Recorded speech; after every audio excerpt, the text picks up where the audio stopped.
Right, you sure you're ready? Oh God, Are you positive? yeah, it's a bit Right. urban around here, so I better watch out in case we get robbed. This is the 3 Count Podcast with your host, Aaron Phelan and Michael Titley.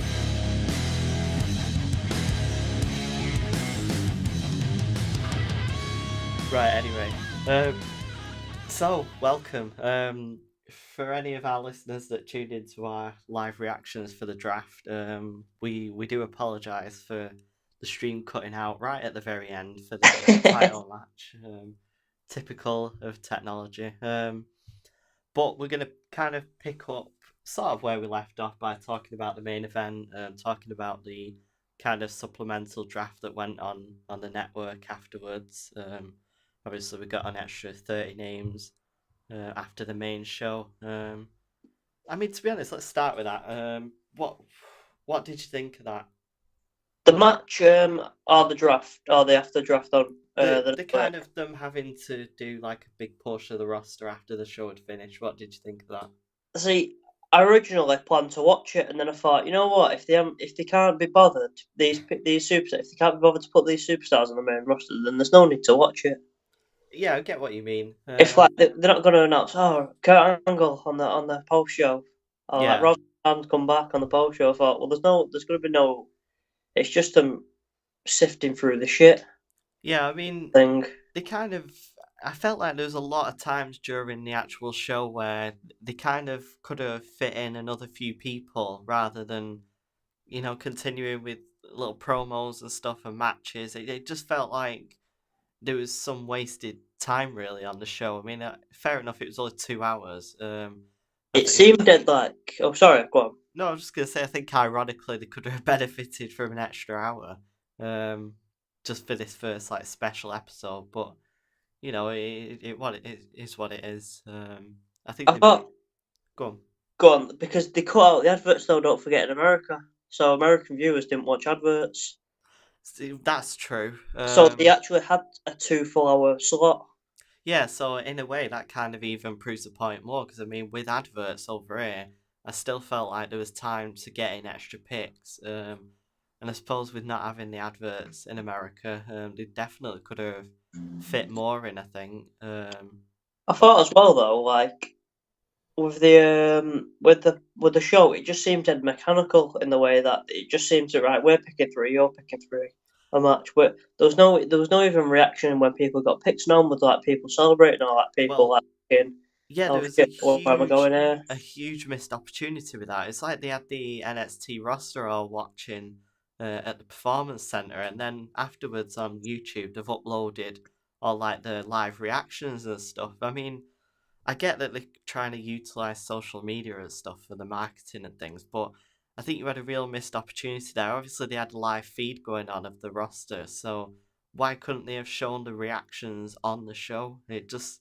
I don't know. I feel like that was a really big wasted opportunity there. And they didn't even have the wrestlers coming out, did they? Like they've Yeah, always had. they even like they normally just come out doing entrance and sort of like wearing a t-shirt, but this time they didn't even, unless they had a match. Yeah, it was odd, really. I felt like there was a lot of things that could have been handled a lot better than they actually was to keep up the excitement and keep it fresh and stuff. But like I say, it was kind of mechanical, formulaic, whatever you want to call it.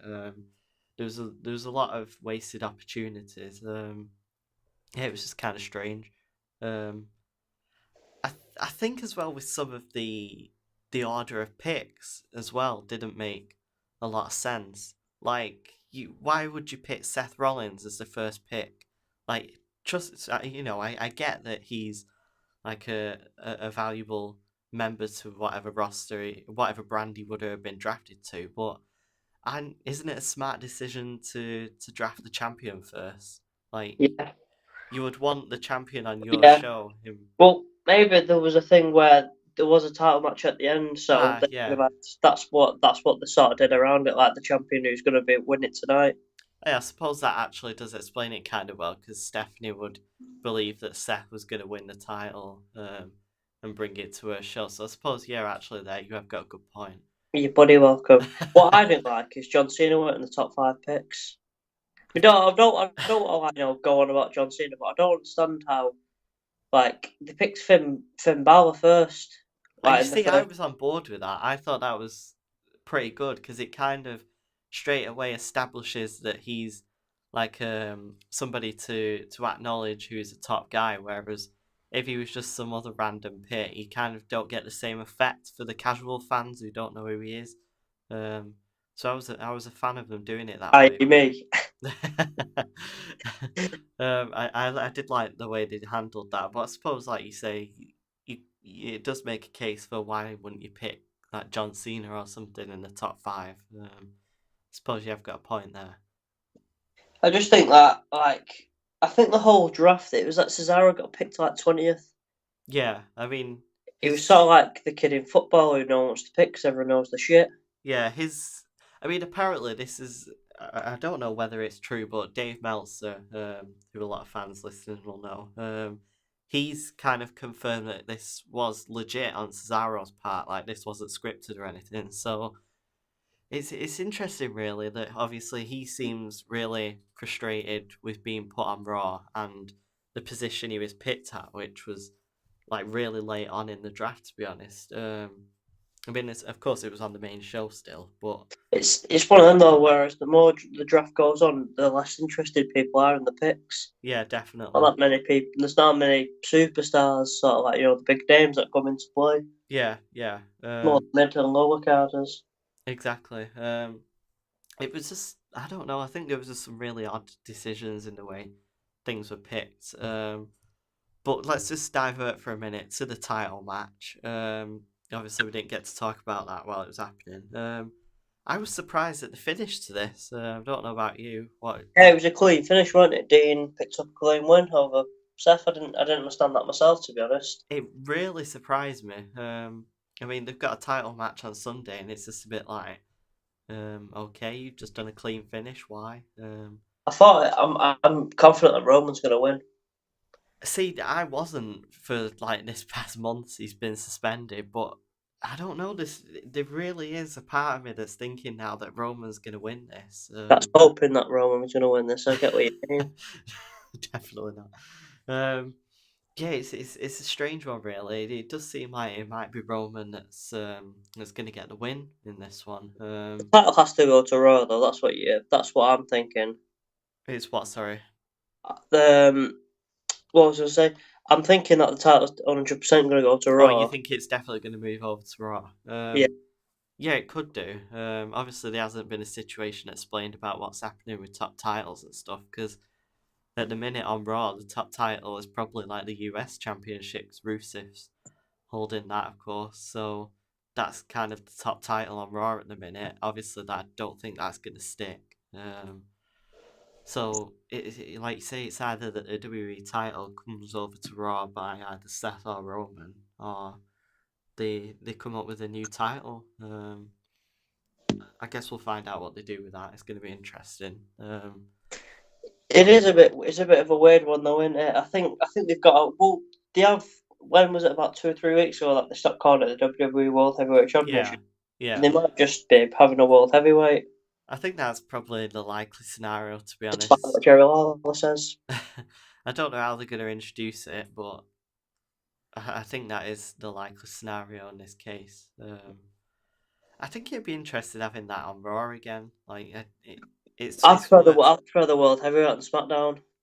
I don't really mind, to be honest. I mean, I suppose really they both should be equal, so whichever they're on, it doesn't really matter. It just depends who gets the title. Because if on one brand, the WWE champion is say on it's Roman Reigns, and the other brand it's John Cena or AJ Styles. Where's the more what would you see as the more credible title? I don't know really. I wouldn't see either over the other, to be honest. They should Would both. you know? Right, okay. No, not really, because I'd still view them both as like the top titles. So, as much as I'd like dislike, say, if it was Roman holding the title on one show, I don't think it would devalue the title in any way. It's just, Oh, fair enough then. I don't like the guy holding it, but whatever. He's the suspended guy. So let's talk about some of the order that people was picked. We had Well, we had Nia Jax being drafted to Raw at number 15. And then a strange one for me was comparing it to another woman on the roster, Paige. She was picked to number 21. Yeah, I thought that was stupid. I don't get it. I really don't get it. Not even on the main show either. Paige was drafted. She was drafted afterwards. It just don't make much sense to me. There's a few really. Big Show being picked at number 14. Cesaro was 17. Sheamus 18. Sheamus was your WWE champ a few months ago. Yeah, it's just honestly, it's like though. When how many NXT superstars did they say? 6. 6, yeah. And one of them was Eva Marie. I don't think that. I mean, I'm not an NXT. Like, I'm not. I don't watch NXT. I'm not gonna lie and say that I do. But if I was an NXT fan and I wanted like Nakamura or Balor, who did actually go to the Raw, I'd want someone good. Not like I'd feel a bit cheated if it was Eva Marie going through. To be honest, I think Eva Marie being chose was kind of just a way to fill out the SmackDown women's roster more because. But what are they filling it with? Well, that's true. I think all that Red Everything stuff that she does should be put on Raw. We get Paige. They would do actually. Case in point there, Mike. I saw a Snapchat and it's like, bringing all Red Everything to SmackDown. That makes no sense. Literally does not make sense. Should just dye her hair to blue. Yeah. Yeah, but there was a lot of questionable choices. I'm trying to just look over the list and see if there's any others that just really stood out. Do you Usos get picked on the normal show? No, they didn't, did they? Oh, that was another thing as well. That I saw brought up, and it was actually it was brought up by it was on Twitter. I was on Twitter at the time, and someone said like I think I watched another YouTube video that brought it up, and it said there was a moment where Raw picked Enzo on Big Cass. Oh yeah. And like Shane McMahon's throwing all this paper, it's like. Oh yeah. He was picked 15th. You had shit Yeah. all just to pick him, and you didn't know you like it was going to be your next pick. Yeah, exactly. Well, actually, this will be an interesting one to see what number did they pick. 15, 12, right? They was picked at number 12. They had kind of opportunities to pick them way before. Like, Yeah. It just doesn't make any sense. It was really odd. Like a lot of the decisions was just really really. Well, he's still going to Raw as well. I thought it was a bit weird. Going to SmackDown. Sorry. Oh, Kalisto. Well, he still went to SmackDown, didn't he? Yeah, Kalisto going to SmackDown. I think they're the two strangest ones, to be honest. Kalisto and Cesaro are just, they're both on the complete wrong rosters. Like, Cesaro should be on the more wrestling-focused brand, like you said, and not about the GMs and stuff. Whereas Kalisto definitely should be on Raw with the Cruiserweight tournament. Like, a really interesting thing to bring up about this Cruiserweight tournament is who the hell's going to be competing in it on Raw. Because what the Big Show? There's literally like 3 people that qualify for it. It's really, really odd. I just don't get what Maybe they're going to do. Maybe it brings some comebacks back like this. I've been hearing about Carlito. I don't know why I said it like that. Carlito. Yeah, maybe they do bring some people back. I mean, I suppose it makes sense to not bring people back on the draft because then you've got the surprises in the next few weeks then when people are interested. I think this is SmackDown's key time though. I mean, I know we're talking about Raw and the Cruiserweight and whatever on Raw, but SmackDown now, this is where they're going to get viewers. This week, SmackDown's viewership was the first time it beat Raw since I think maybe 2005 or it might be 2005 it was, I think. SmackDown beat Raw. That just proves it. So you've got the interest there. So they need to do stuff now to keep people watching. This has been the only time where even like they've changed to every day under the sun. Yeah. Even when they had title matches on there, I still weren't interested in watching it. Well, I think the fact that it was taped as well really just didn't help. I know that was my main bugbear with it. Like for one, you've got the stupid audio dubbing that they did, which put me off. Then you've got the fact that spoilers are everywhere for like most of the week until you get to Friday. So it got to a point where it was like, why do I need to watch SmackDown? But I was watching it in the Prime though. I never used the internet, so I never got anything spoiled. It was great. It was great, and not anymore though. You can't avoid anything. No, you cannot even avoid, buddy. no, you can't avoid nothing. It's horrible. No. You just have to turn your phone on airplane mode for 5 days. So yeah, this is an interesting one. The Wyatts have all been split up. Yeah, I read that as well. I'm not sure about this one, to be honest. Hasn't Braun Strowman gone to Raw? But Braun's on everyone's just Raw, and then I think the other two are on SmackDown, and then obviously Luke Harper's missing in action, so he's not anywhere at the minute. But yeah, it's going to be an interesting one. That obviously they're all going separate ways, especially after the kind of cryptic video that Eric Rowan's Twitter account posted. what was that? It's sort of like giving off a sort of, I don't know how to explain it really, like a serial killer sort of vibe. Like it's really strange. There's no way to describe it properly. Really, you just need to go and watch it. It seems like he's having a bit of a change in character, especially from his last singles run, which didn't work out too well. I don't even remember it. You don't remember the super intellectual Eric Rowan where he solved the Rubik's Cube in like 5 seconds? I think I might do. I'm not too sure. I don't think it's the great. most engaging character on television. Really? Sounds it. Yeah, so it's going to be interesting to see what they do with this. Hopefully they turn brave face. I think that would be good. Let's hope so. I think there's so much that they can do though. It's there are so many different avenues they could bring titles into it. They could have comebacks. They could just do everything. There's nothing. The sky's the limit for them. Long as they just don't get lazy and just long as they don't impede SmackDown by trying to make the Raw the superior brand. Yeah, true. Because go on. I just feel like that when they give them 5 good superstars, but in terms of like giving them not getting Cesaro and people the fans were crying out for to go to SmackDown, just by not giving them just to keep them on Raw. Yeah. Because looking at the title picture on Raw at the moment, don't look like Cesaro's going to get a sniffing for a long time. Well, this is the real problem, and I think this is kind of what he realised and why he kind of went with what he said, because I think What did he actually say? It was basically a case of he thought he was going to be drafted at least in the top 10. Then he said he feels like he's more valuable than the number he was picked at.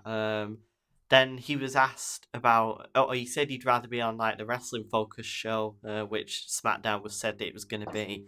And then the thing that kind of made people question if this was like a legit like shoot or not, or if it was a work, was Jojo asked him how he thinks Mick Foley and Stephanie are going to coexist on Raw. It was an odd question to ask him, which kind of was fit for what he was saying, but apparently it was real. And he said pretty much this was part of the problem, that the focus is on the general managers and if they're going to coexist.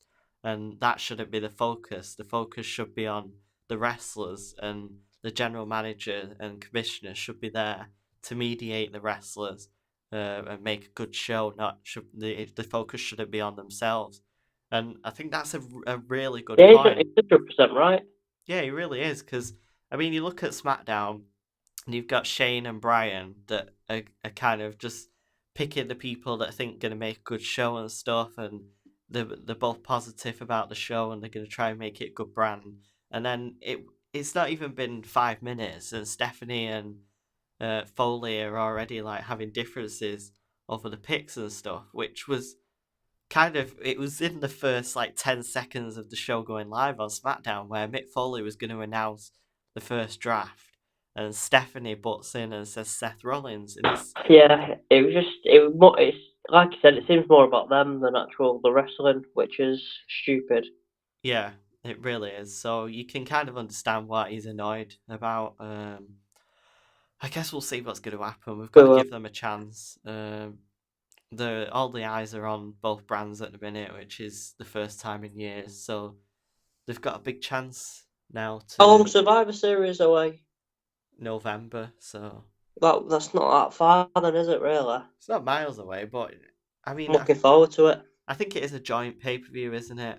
Yeah, it should. But it should just be. I just hope it's Team SmackDown versus Team Raw. I have a feeling they won't do it though. I feel like they're going to try and keep them both separate. I don't know. I might be wrong. Probably am wrong. But I hope you're wrong.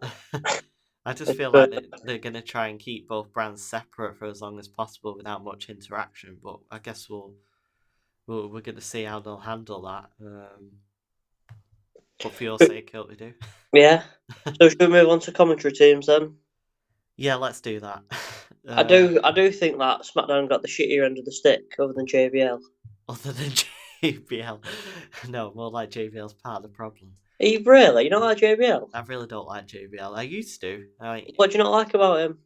It's just these stupid references to Yeah, but sport you don't and think stuff. that? Like, I've only heard that Morrow. Marco guy twice, and both times all he's done is reference pop culture. Right, yeah, you have got a point there. I don't like when he tries to force. Like pop you culture mentioned Kim references. Kardashian and Taylor Swift. Yeah, Who gives a yeah. fuck about them too? But it kind of balances out because the rest of the time he's calling the action as it is. He's insightful. He's always talking on topic and stuff and not having stupid There's this banter. JBL.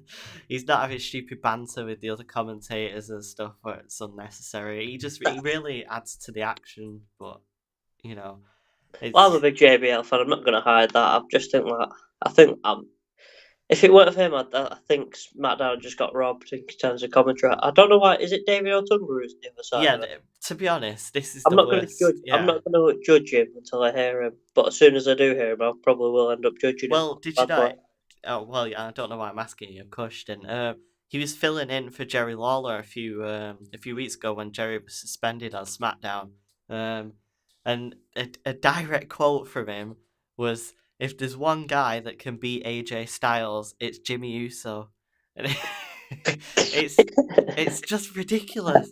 It's like, what? How do you even come out with a line like that? It's like, oh yeah, John Cena can't beat him, but Jimmy Uso can. But what you did say then, how can you come out of line with that? I think Jerry Lawler takes the biscuit. I don't know. Jerry Lawler's not been doing too bad, to be honest. Do you not hear what he said the other night? No, go on. I can't directly quote what he said. Yeah, go on. But I think you'll be able to find it. He was talking about Sasha Banks. Is like, oh, that bullshit. Sasha Banks can't find a partner, but she can find one on this tag team. Anyway, and then Jerry Lawler just comes out with, oh, he can't use this woman as a tag team partner because she's dead. Oh yeah. Who was that? He said that about. Yeah, I read that out to you, didn't I? That he said, oh, what was it? It was on the show. Oh, I remember it on the show. Oh, it was about Fabulous Moolah, wasn't it? I think That was it. And she came out because she's dead. Yeah, because she's dead. Who the fuck's that? Like, honestly though, who says that? Jerry Lawler does. Who says? Was she? How long she been dead recently? I'm presuming. No, it's been a long time. Really? Oh Yeah. god. Yeah. That's saying who'd have been a good champion, the Ultimate Warrior. Shame he's dead.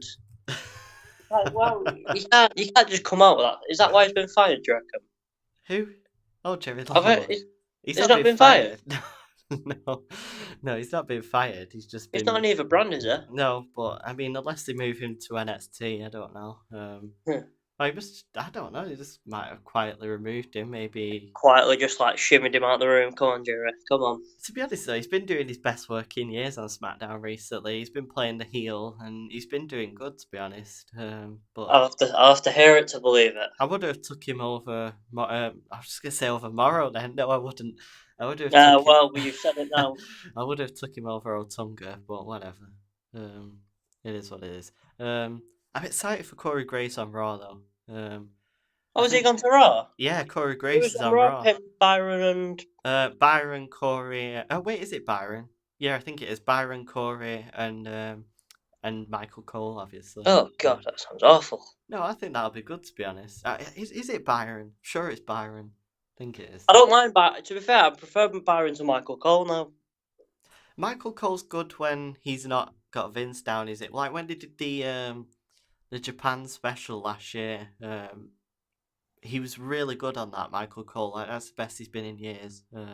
He's not been as good since that night, but he was gone down the shit since, but he had one night. No, but he did. He was really good on that night. He can come out with some good stuff sometimes, but I think it's probably Vince in his ear that puts him off sometimes. But we'll see how that Raw team goes. I mean, I'm pretty interested to see how the dynamic works because you've got a good thing there, really. Byron was good on NXT, so maybe having Graves there with him will kind of bring him out of his shell a bit more. I think JBL not being with him either is going to be good for Byron, because the entire show on Raw is mainly JBL just telling Byron to shut up all the time. Michael Cole does it a fair share, though. He does, but I think that's because JBL says it and he just kind of backs him up on it, sort of thing. But I don't know, I think it's going to be a good team, that, for Raw. I'm excited. Corey Graves is one of, probably, if not the best commentator on the entire roster at the minute. So I think, hopefully, he transfers over to Raw well, because he's great on NXT. So we'll see how he does on the big stage. Well, whenever he does, it won't be as good as SmackDown. Because no matter what the commentary will be like, the wrestling should be better. It should, but we'll see. Do you think we're going to get new sets and theme songs and stuff next week? I'm hoping we get new theme songs. I hope we get new everything, to be honest, because I think they really need to differentiate the two brands. If they've got the same stage, They've got different colours, in fairness.